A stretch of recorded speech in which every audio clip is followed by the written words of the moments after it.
of dealing with some of these technology discoveries as we're working out how to do a Facebook Live, YouTube Live, website streaming all at the same time. It's fun, but it's also a learning experience every step of the way. So what I'd like to know from you now, Jacob, is can you tell us a little bit about yourself? Because this is how we started, and I just want to kind of bring people back to how we began this program today. Of course, I'd be happy to. It's just a pleasure to be here. I wish, of course, that we could do this coffee talk live, but I'm glad that we at least could share it via this method, and I'm looking forward to hearing any comments and questions that might come through. A little bit about me. I'm from Oconomowoc, Wisconsin, and that's where I'm at right now. But my second home really is Door County, Wisconsin, where Midsummer is headquartered, and that is really kind of how I began my relationship with Midsummer's music. I started composing when I was 8 years old, and I haven't stopped since. I'm in my senior year of my bachelor's at Vanderbilt University. I'm pursuing a Bachelor of Music and Composition, and I'm excited to go back to school in a couple weeks. Wow, it is that time. Incredible. And also incredible, our first composition at the age of 8. I think most of us, when we think about what we were doing at the age of 8, it just doesn't process or digest. Age of 8, writing your own piece. Do you happen to remember what that piece was? Or I do. It was I think about a 16 measure minuet for piano. That's my main instrument is piano. So I still have it somewhere. I saved the manuscript. Well, that's good. I hope you keep that for a very long time. While we're talking about these virtual presentations and what we're doing today, we're also highlighting the fact that we have a piece by our own composer in residence, Jacob, here with us today, and that we will be featuring this on one of our virtual concerts. We start those on August 5th, and they're going to run through September 13th. And on the website, we'll have the schedule. These are free. We hope everybody will enjoy them. And all season long, now our season is a reimagined season. All season long, we're going to focus on our favorites. We're going to focus on composers of color, women composers, and those who are so young and with us writing world premieres, just as Jacob Beranek is. Jacob, I wonder, with all this talk about virtual, online, things that we're doing during the pandemic, which has really elevated myself, I think a lot of people, into thinking more about technology. I wonder, what does a composer think today about technology? Like, maybe you could describe a little bit about what it would be like to compose for Martinu, and then what it's like for you, like techniques, like what's available to you that they didn't have, that you can work with. Sure. No, that's a very good question, especially because I've been doing a lot of composing during this whole pandemic and not going out much, and so fortunately I can still write as much as I want with just myself. But yeah, I think one of the most significant changes as far as composing goes is the introduction of notation software, and part and parcel with that is the ability to have playback with instruments. And the first half of that, the notation software component, would have changed things for Martinu, for example, because he wrote everything pen on paper, and then had to write up his manuscript full score, which people would play off of before it was published by somebody else. Now I'm my own publisher, really. I engrave all of my pieces of music, so it's a lot more time consuming, but I have a lot more control over that process. However, I still do the majority of my composing pen and paper still, and I think I'm a little odd in that way amongst my contemporaries, that I'm a little old school.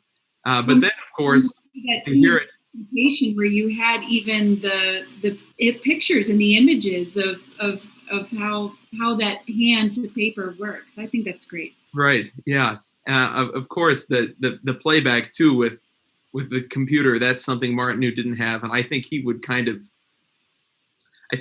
scoff at that, because he felt that, composers should hear it all in their heads, and to have a computer program that could electronically realize a piece, for him, I don't think he would have liked that. But it is a very nice benefit to composing in the 21st century. Yeah, I think we see musicians today on stage who are using tablets, for example. They're using pedals that they can operate through foot to get the page to scroll to the next. I think about composition and, not having to toss off a whole page of score, so that you can edit the parts that you want to. I mean, there's got to be a lot of advantages that way. Absolutely. Yeah. There was a question that came in, and it's about Martinu and the contemporaries. Wondering if you had some insight on his thoughts about people who were composing at the same time he did, or their thoughts about him. So we're assuming, and again, just a little note here, but Stravinsky, maybe Schoenberg, are these composers that he worked with, knew of, they knew him? Certainly, yeah. He would have known all of them. I think Bartók is probably the one that he admired the most. That quote that I mentioned, that he felt bad that his music was getting played and Bartók's wasn't, because he was really an admirer of late Bartók. As far as Schoenberg goes, he was not a fan, from what I can tell. That it kind of went against his sensibilities of melody and emotion in music, which is not to say that Schoenberg is not emotional, but for Martinu, that the whole kind of prefabricated element of Schoenberg's compositional technique didn't really fly. I would imagine. Well, actually, I know. I'm glad you mentioned Stravinsky, because he did write a bit of an essay praising Stravinsky when he was living in Paris at the same time. Stravinsky had a huge influence on him in the 1920s. I'm not sure how that opinion, how it carried on throughout the rest of those two composers' lives and careers.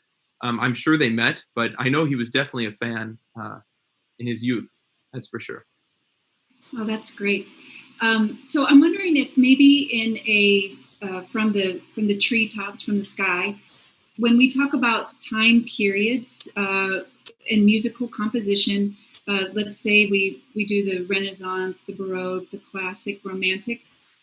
Those had big overarching time periods, lots happening, but we kind of group them.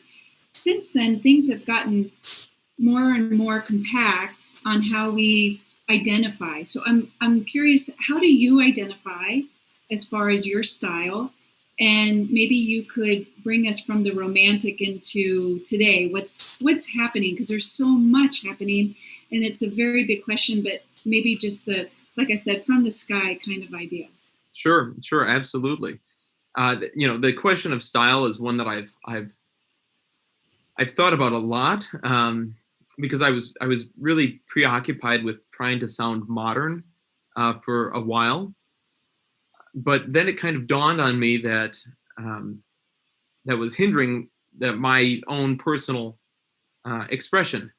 So as far as how I would want to classify myself, I don't know. I usually tell people, if they ask what I do, I say I'm a composer, and they say, "Oh, a songwriter," and I say, "No, a classical music actually, but modern classical. It doesn't sound like Mozart, but there's still melody and all the same instruments." I would just, I guess, call myself a modern tonal composer. I mean, I could get into the finer points, but as far as a style, those have kind of gone out the window these days. Like you said, there were periods of time in which there was a really kind of an overarching understanding of what music would sound like. Mozart was writing with generally the same compositional principles that Haydn was. But one of my favorite experiences along those lines, I remember I was at Curtis at the summer program there, and the director, David Ludwig, he got up and he played 10 different pieces of music that, I mean, it was one of them was the Richard Strauss Four Last Songs, which is this lush, romantic, orchestral piece. And another one was a very avant-garde piece by John Cage. All these 10 different pieces couldn't be more different. And he kept asking people, when were these written? When were these written? And it turned out all 10 of them were written within a couple years of each other in the 1940s, which just goes to show how quickly things really fragmented after about, I would say, 1880 or so, when Romanticism started to fade away and Impressionism came in, and then all these unique styles arose from there. Yeah, absolutely. I have been fascinated with looking at composers from the same year and seeing just how unique they could be. And I am talking about more modern, but it is interesting just how unique the voice becomes. When you work with Midsummers, you're going to work with the musicians. Can you tell us a little bit about what it's like to do a rehearsal with them? What happens? I mean, you've written the composition, you put it in front of them. Does it just go the way exactly you thought it would go, or is there a discussion? How does it work? No, that's a very good question. There are a few things more exhilarating, I think, for a composer than the rehearsals and the premiere of a new piece of music, because that's the moment where it transfers from your mind and how you've been hearing it to suddenly something in the real world, and it's a strange experience. I think it's too much to process, actually. I go into rehearsals and I quit thinking about the piece as my own, but I kind of just go in feeling like, okay, I'm someone who understands this piece, and I'm going to try to communicate how I feel it should go to the performers and listen to see how they're responding to what I wrote. I think one of the most beneficial things about attending rehearsals for a composer is that you learn what things that you wrote came across exactly how you wanted them to, and what things perhaps didn't. And that's not just musically, but I might have a gesture that I think, oh, it'll be very clear to the performers that they should articulate it like this. And then I get to hear, oh, actually, they didn't read that at all. So I think, how could I notate this on the score to get closer to what I wanted? But aside from the technical aspects, it's all nerves and excitement. Of course, you're excited to see the piece really come to life, because it's not alive until people play it. But there are, of course, a good deal of nerves that go along with it, with any new piece, of how it will go over and what the musicians will think, and if it'll work, if it'll flow, and all those things. Well, so far it's worked and then some, I'll say that. Okay, so there are just a few questions, and I think we'll just take a few more, and then we'll do this hopefully again another time. We have a question: what is the rhythmic inspiration for your piano trio? That's an interesting compositional question. That is. I like it. This snippet that I played was from the first movement, and it's a very intense piece rhythmically. The rhythmic inspiration. Well, I think in true Martinu form, at the risk of sounding too much like a carbon copy of his philosophy, the rhythmic inspiration was that first, you didn't hear it in the recording, but the first couple measures of the piece came to me very clearly on that date that I mentioned, November 28th. And there was an intensity about them that I tried to sustain throughout the piece. And I think the inspiration is simply in that motivic fragment that was the genesis of the whole work. I really wanted to make it intense, though, but that was just because I felt that that's where the music wanted to go. For a really particular compositional answer, I would say something interesting about this first movement is that a lot of my music till now has been mixed meter with frequently changing time signatures and atypical time signatures. And this first movement is largely in 6/8 time, and the rhythmic vitality is and the energy is controlled through syncopations, and it's within largely the boundaries of one time signature instead of changing it a lot. I mean, what I heard is pulsating. I mean, I know that's a word used a lot, but it has a drive, that pulse. We're getting comments in. Congratulations, enjoying it. Somebody from Wisconsin Philharmonic commented that they got to play a piece of yours. You want to quickly just do a plug for that? Yes, absolutely. That really made me smile when I saw that comment come in, and thank you for. I think that was Darlene that said that. I have to check. I'm going to respond to that as soon as I'm off here. But that was a wonderful experience to have a piece played by the Wisconsin Philharmonic Orchestra. That was my pamatnik for orchestra, and that was in commemoration of the 100th anniversary of Czechoslovakian independence. And I was so grateful to have that performance. It was in my home county in Waukesha County here, and my first orchestral performance. And so I'm very grateful to that orchestra and Maestro Platt, Alexander Platt, for commissioning that piece. Jacob, we're so proud of you at Midsummers. We're grateful to know you and to work with you. You've had a lot of achievements in just a few years that we've known you.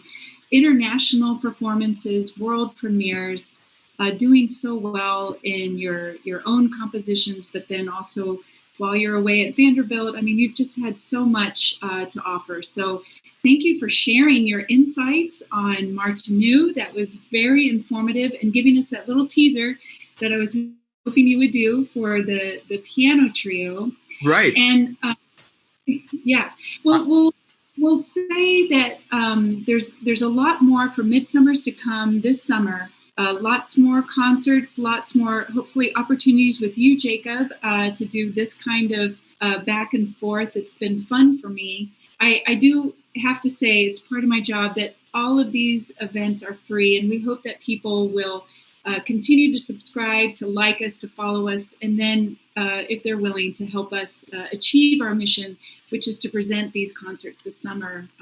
So I have to say that, and I hope people will be able to give as they're able to.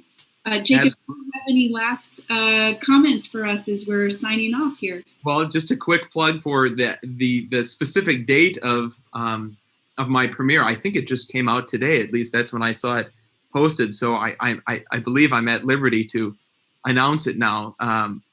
But it says August 19th at 7 p.m. will be the world premiere streaming of my piano trio. And then there will be another performance that will be streamed Friday, August 21st at 8 p.m. And those times are both Central Time. But that's any questions. They should any more questions. They should call the office, and that's our 920-854-7088. Or they can look at the website and find our schedule there. But you mentioned to me private before we went on this live interview that if anybody had a question for you, you'd be willing to field them after. So if anybody wants to email us and say, hey, Jacob, I have a question about this, we'll be happy to pass it on to Jacob, and he'll respond for you. And through my website, too. You can contact me there. It's www.beranekmusic.com. So there's a contact form if you wanna send those my way too. I'll be happy to answer those. Well, this has been a wonderful event, and apologies again that we had some technological problems, but we are growing and growing fast and well. So thanks for everybody's patience and for yours, Jacob. And I'll look forward to doing this with you again soon. So until next time, take care.